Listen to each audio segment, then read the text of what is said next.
Yeah, you're all good. Am I okay, man? Yeah, yeah, let me just adjust my volume, a little bit here. Alright, so how things going on your side of the world? Crazy, probably like you, just unbelievably busy. The demand, fighting other things that I get chased for. I'm not complaining. We're lucky to do what we do, Yeah, and we're privileged. But it's, yeah, absolutely, alright, looks like I'm actually, go ahead. I've got, I've got a week off this week, so it's chill time, really. I yesterday, for the anniversary of, Market Garden, I sat down and watched A Bridge Too Far, and it's the first time in I don't know how long that I've stopped and sat down and just watched a movie. I mean, it's yeah.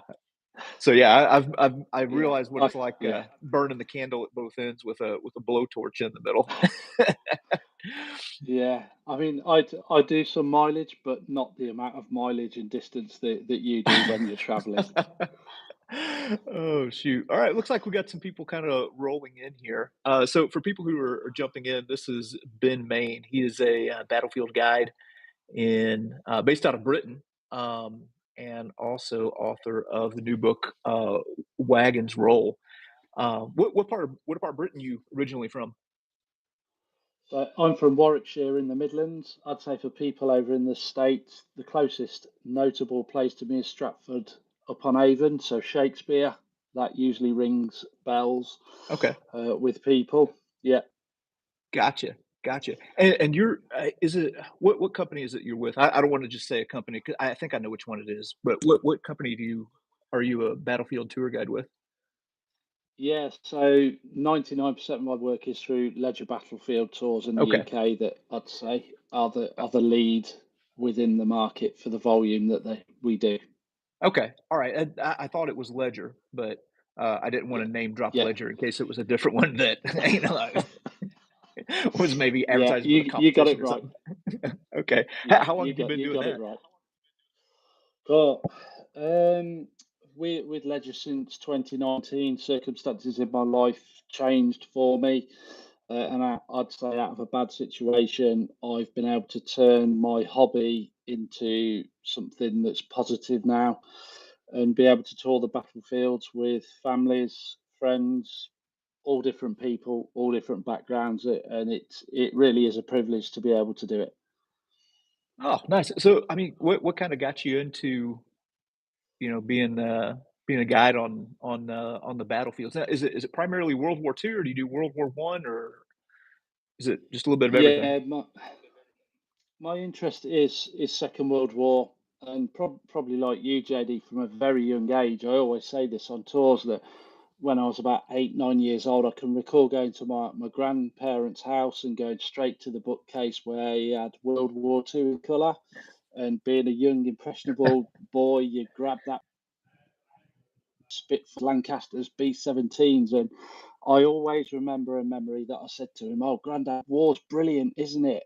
And he'd say, "No, it's not," and he'd start to explain things, and I guess that's where the interest has always stayed with me. That again, like yourself, that want to learn more and understand what the military went through. Uh, that interest has Gotcha. Okay, so primarily World War II then is what you do your battlefield tours on?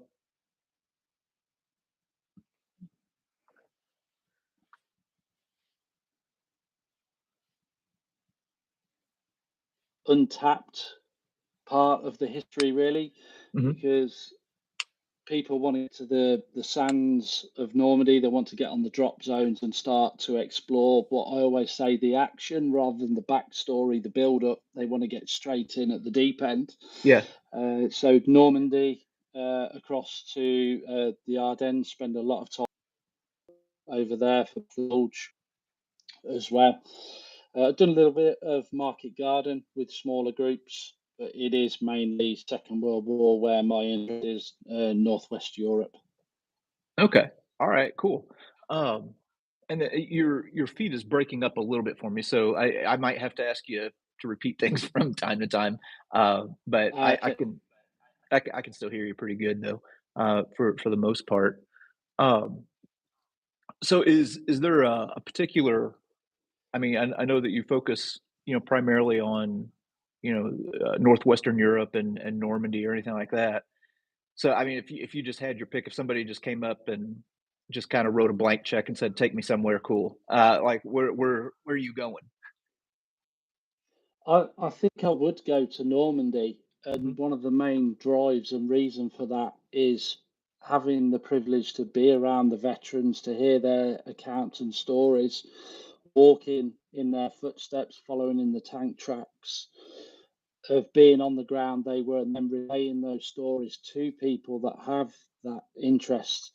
And in some ways, I think that the veterans that have passed on the stories to us, we then have a duty to relay those stories so the memories, not just of them, but their friends that they left behind, aren't forgotten. And that's probably why they speak to us, to ensure that the future generation have that opportunity to learn and understand. Yeah, and, um, the the window of us being able to hear directly from the men who were actually there Mhm. and from that generation is getting narrower and narrower. Um, I Yeah. mean, here it won't be too long from now that we're going to see something on the news, about how the last veteran of World War II has passed away. And then, like you say, then it's going to be, incumbent on us to kind of pass that down, to the next generation and Mhm. kind of keep those stories alive. So that kind of ties in with what I was really wanting to talk to you about is your book Wagons Roll. It just came out last week, right? Yeah, that's correct. Yeah, after cool years of work, that yeah, it's finally come out. Partly because I was busy doing other things and the demand priority kind of just bumped it down. But it's got to a point that I realised that I have to get, and I had to do Alan or honour what I'd said to Alan I would do as well. So I had that commitment to him that I'd release his memoirs for him. Okay, so tell me a little bit about the genesis of this project and it's Alan So King, right? yeah, that's correct. Yeah, so Alan King, I first met him during the 71st anniversary of D-Day, the commemorations, and it was just by pure chance that I went with a BBC journalist over to Normandy for the commemorations. Mhm. We checked into our hotel. We went round into our room and we opened the curtains, and there was a coach, and in the back of it, it said Norwich Normandy Veterans Association. So we realised straight away that there was going to be veterans in the hotel where we were staying, and good as gold. Over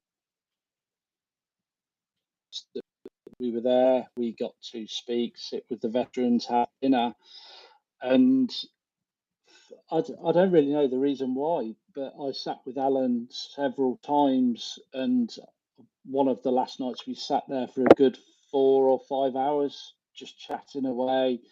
Well, say chatting away, Alan talking to me, just engrossed in his stories, the accounts of what he went through.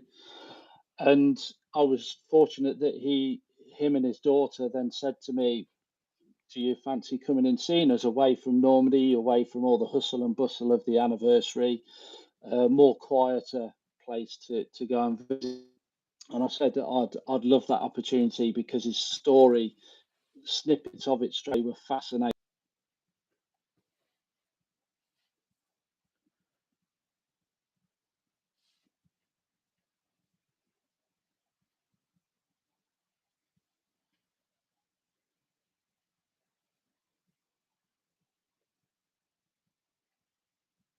with the intention that at least I could give something back to the family.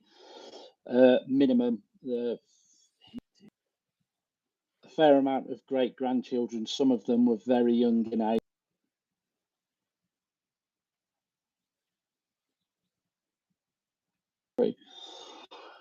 And just a side bit, one of the motor motivations for me to do this, I think, was that during the First World War, my grand Royal Artillery, he came back from the First World War. He had survived Mhm.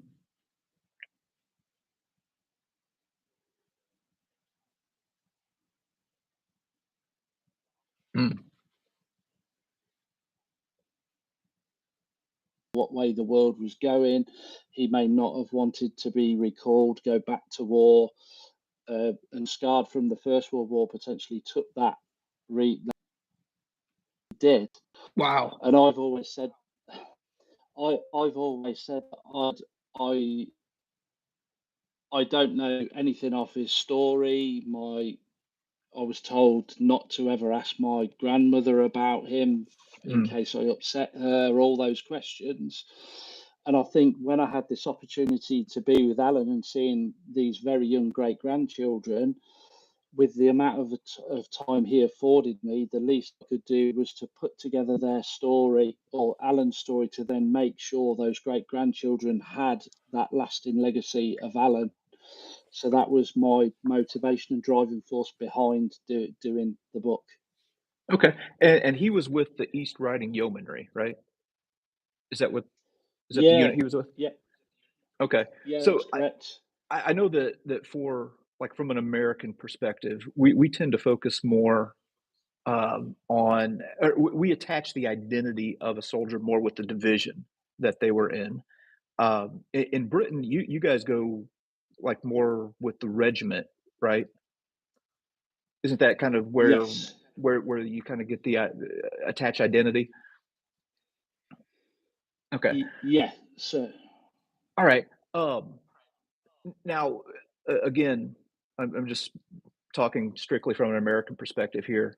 Um, like for people who are kind of interested in World War II or have at least a passing interest, names like the First Infantry Division or the 29th or the 101st Airborne, stuff like that. Those are going to be yeah, fairly familiar to people. You start talking like 79th Infantry Division or 17th Airborne. Most people, it starts getting a little vague at that point. You got to be a real World War II nerd to you know know what those units are. Where would the East Riding Yeomanry fall? Is that kind of a well known outfit, or is it something that would be a little bit more obscure to people unless you're like one of us? yeah.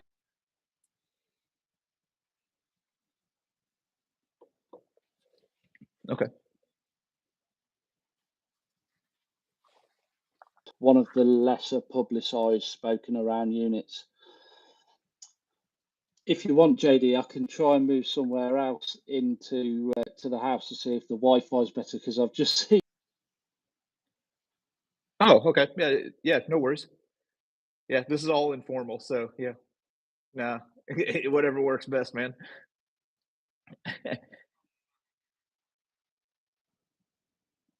Oh, okay. Okay, cool.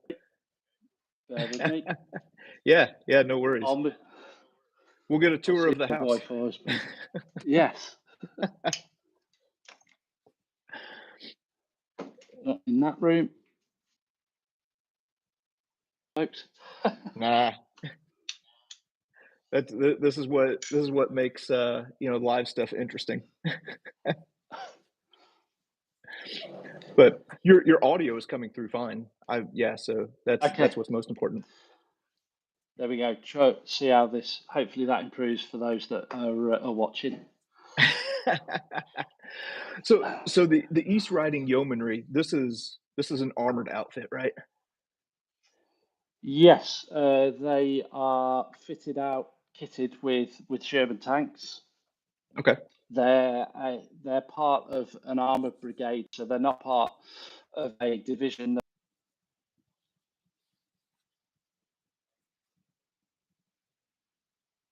They, as I said, coming ashore with the British Third Infantry Division. Okay. Okay. Now, I've had the chance to, hit all the different beaches and some of the defenses there. For someone who maybe hasn't been to Normandy, or maybe they're American and they've been to, like, Omaha or Utah or something like that, what kind of set the fighting at Sword Beach and that advance to Con? What kind of sets that apart from what some of the other, um, outfits at different landing beaches had to face? I'd say each face very similar um, circumstances around Caen for the British and the Canadians around Caen. From the first day, they are seeing panzers. So the 21st Panzer Division, from the Mhm, German perspective, are around Caen, and they were aware of that. And there was a very good chance they would engage on the first day, which some of that armoured brigade do. But then, as the fighting developed, I would definitely say that Alan's story will mirror stories of US tank crews, whether that was in the Omaha or Utah sector, with their own stories breaking out from the beaches, the push to San Lo, for example. It's just in the Cairn area for Alan in particular, it was very slow for a month. There was hardly any movement. They would be going out on patrols more than actively going out on combat trolls.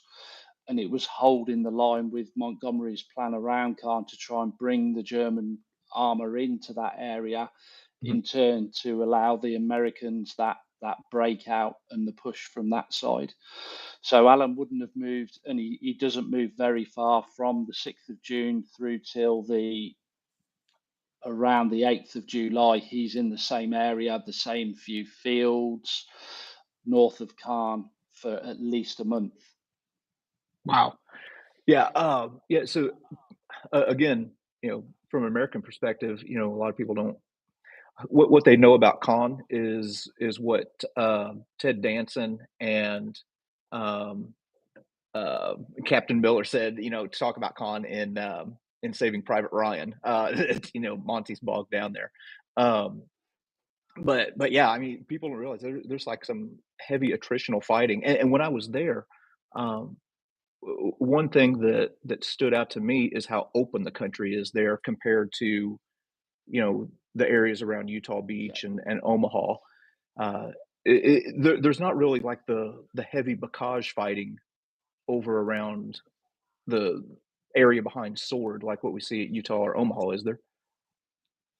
No, I think what you've just said is absolutely correct. When you compare it to I always say the bocage is like a patchwork quilt effect across the countryside. If you look at it from above and how it looks out, but around Cairn, especially the northwest corner, more so where the Canadians are, you've got more of those open fields. The Germans know that as well, because that Mhm, plays a big part in Operation Charmwood.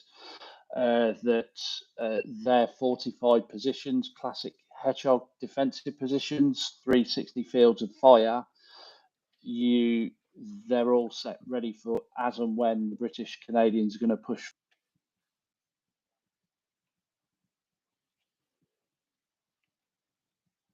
of Caen. You've then got what Montgomery referred to as that mhm.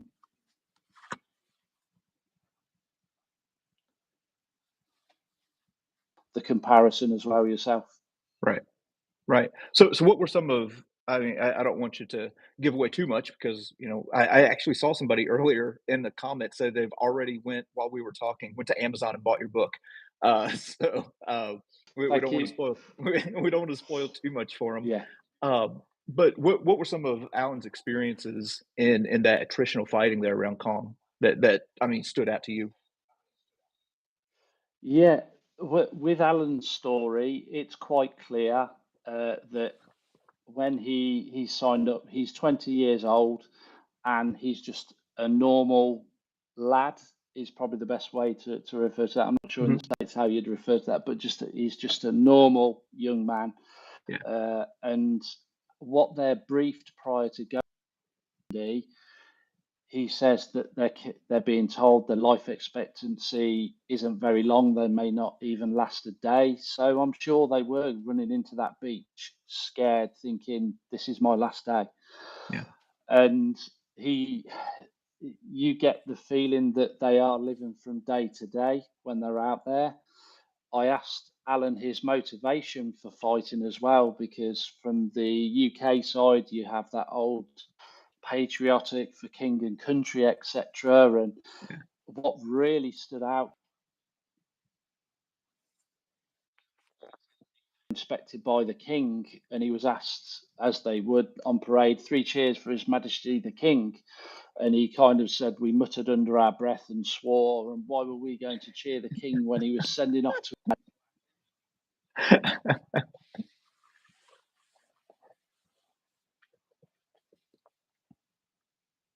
Yeah. It's clear that Alan was fighting to be part of that tank crew. He said they lived together, they slept together, they ate together, they and they were just looking to survive,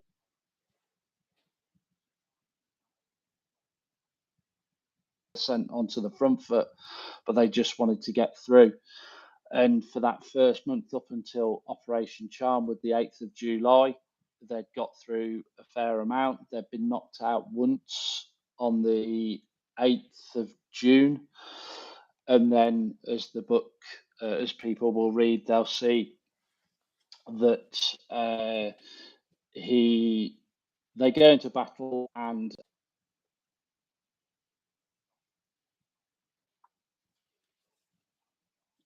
Ooh.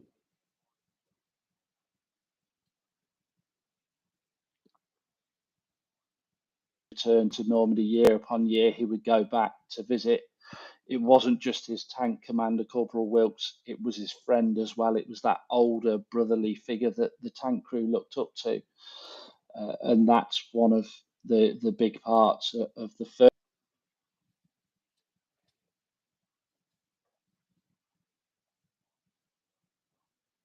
Okay. Wow. That's I like hearing these, stories about, some of the lesser known units, because you find out that, um, I for lack of a better way to put it, the misery was spread out, equally, and one unit that may have had it tough that we all hear about, well, there might be, dozens of others who had it just as rough, but they just didn't get the press, um, Yeah, that, you know, somebody like Alan King's unit, might have had. So when you're, like, gathering information and writing the book, so you said that you met him at the 71st anniversary? So yeah. that's about 8.5 years ago. About how old would he have been at that point? Probably 85-ish or something? Late 80s. Yeah, Late late. 80s?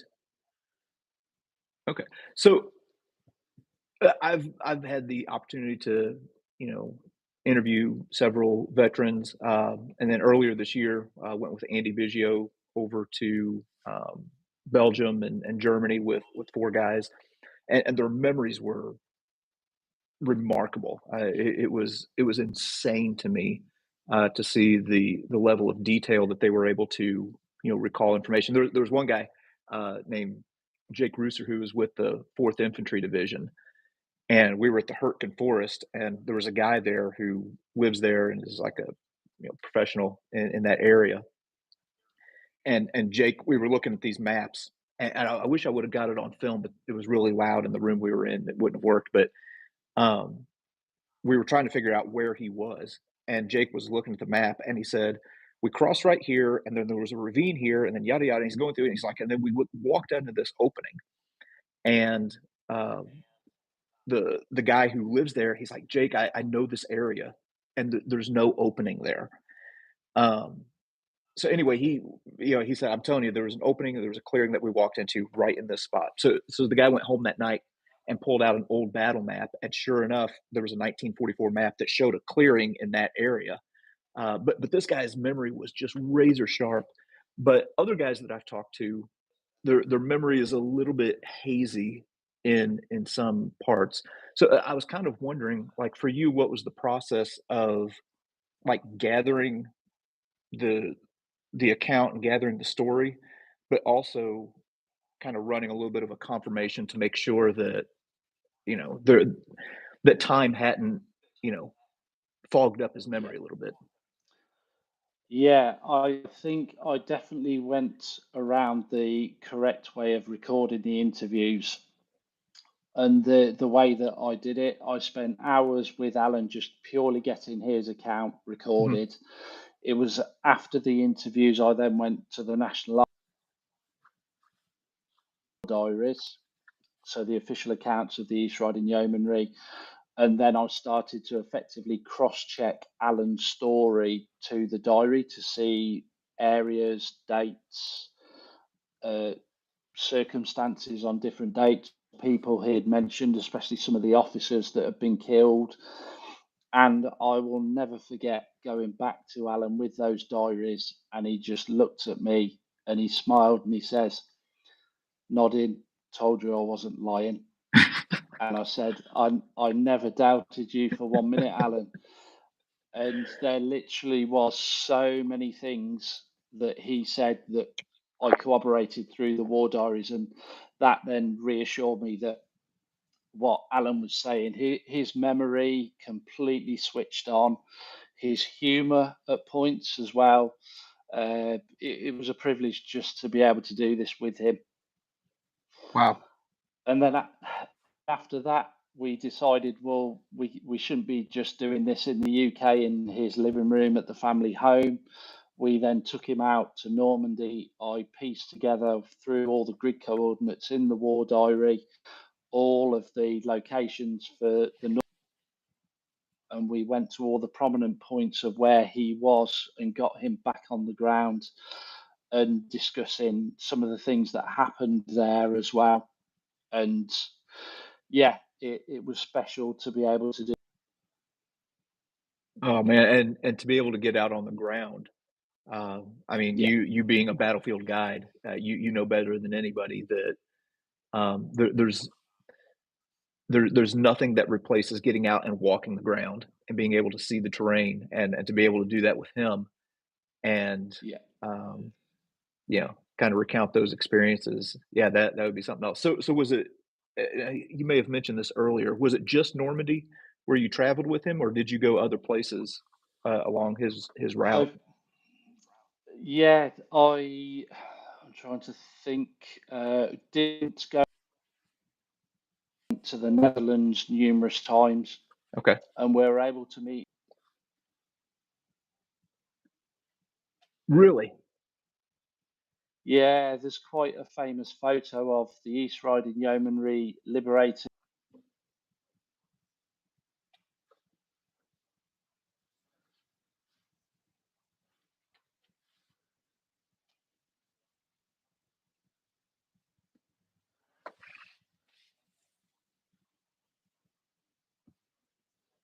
his pram where the mother was with a third child, Uh-huh. and basically Alan's tank was in front of the one that. I'm sure of the full circumstances how it came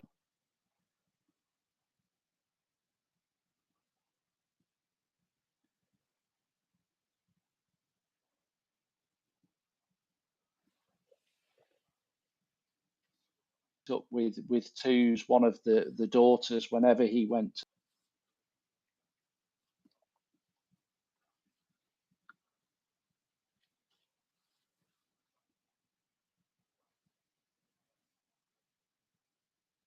Well, I think I know what picture you're talking about, because I I'm pretty sure I remember seeing that picture, because I was looking for a picture to go with the thumbnail, for this video, and I remember coming across that one. Yeah, Oh, man, yeah, that is yeah. cool as heck.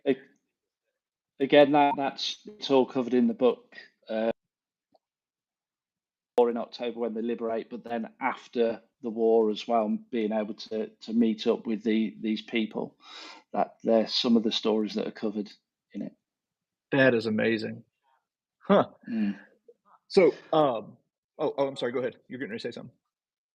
No, I was also fortunate to meet twos as well with Alan, so that was forming part of Alan's experience and being present with him to meet twos as well. So again, it was just a privilege to be there and share that time with them.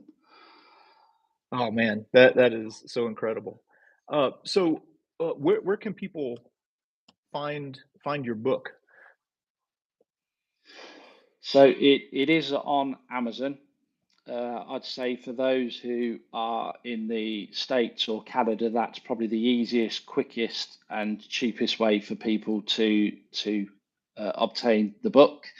If you're in Europe, you can either go through Amazon in Europe, or you can direct message me on Twitter, or I'm happy for you to share my email if people wanted to get in contact and do that as well. Okay. All right. Awesome. Well, hey man, I'm so glad that you uh, did the heavy lifting to share this man's story.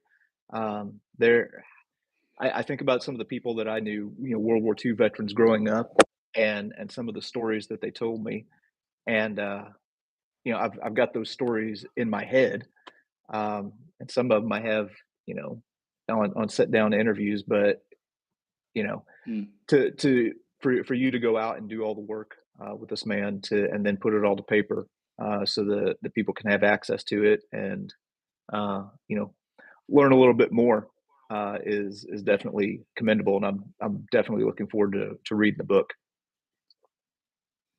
Yeah, I hope people find value in reading it to hear of his experience, and also obviously for his great grandchildren and great great grandchildren. His legacy is there for them to share with their families and future generations as well. And that was definitely one of the key motivations for doing it for the family. Ah, awesome, man. And I've been looking at some of the comments as they've been going. So the name of the book again is Wagons Roll. Explain the title for me, please. Yes, it's probably back to front, but Wagons Roll. So the reason why I named it that was whenever we were out in Normandy with Alan, we'd go and pick him up from the hotel, a group of friends, we'd jump in the car, we'd take him to some of the poignant locations for him, or sometimes more somber, we'd go to some of the cemeteries where his friends were buried. And every time he got in the car, he'd sit in the passenger seat, and before we turned the car on, turn the ignition on, he'd say, "Wagons roll," which they said when they fired up the tanks. And I Oh, thought that is that was awesome. one of Alan's sayings. It was one of his things he always said to us. So why not call it Wagons Roll? Perfect. Perfect. I've been seeing some other comments here, stuff outside of the book. So people were talking here about a battle of the beards. And I think the consensus is that I've won the battle of the beards, but you have got me Yeah. beat on the hair. So Yeah, this is a mess. That's one of the downsides to touring, that trying to get into the hairdressers, and sometimes you can't, and it just goes wild. Yeah, oh shoot, man. All right, well, hey, man, thanks yeah, for taking a little bit of your time to chat with me and talk about your book. And yeah, for anybody yeah, watching this, go to Amazon and pick it up. And yeah, definitely will expand your knowledge of the Battle of Normandy in World War II. brilliant. Thank you for having me on, JD. Good to All right, speak. all right, thanks, man. Have a good day. Cheers, mate. All right.